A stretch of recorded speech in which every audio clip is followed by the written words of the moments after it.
Thanks for joining us. I'm Jason Zimmerman. Several people speaking out tonight saying more needs to be done to provide resources for the homeless across our area.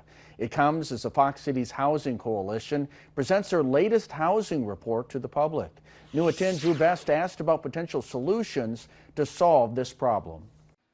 The amount of people experiencing homelessness in the Fox Cities is growing. It's a trend seen not just here in Wisconsin, but across the country as well. According to the Fox Cities Housing Coalition, more people were found living in their cars and on the streets in recent years. Dozens of local organizations speaking to the public Thursday afternoon, addressing the need to bring their homeless count back down. We really need supports to make sure that in our community we're addressing that issue and having enough of the resources to have those folks in places to stay, especially in our winter months. According to the U.S. Department of Housing and Urban Development, over 5,000 people across Wisconsin did not have a place to live in 2024. Among the groups facing increased concerns about homelessness is veterans. That's really a red flag when you have seniors in programs that should be able to be housed, and we're really finding that they are ending up being unhoused. According to a veterans organization in the coalition, some of those who served are getting priced out across the Fox Cities. We want to make sure, obviously,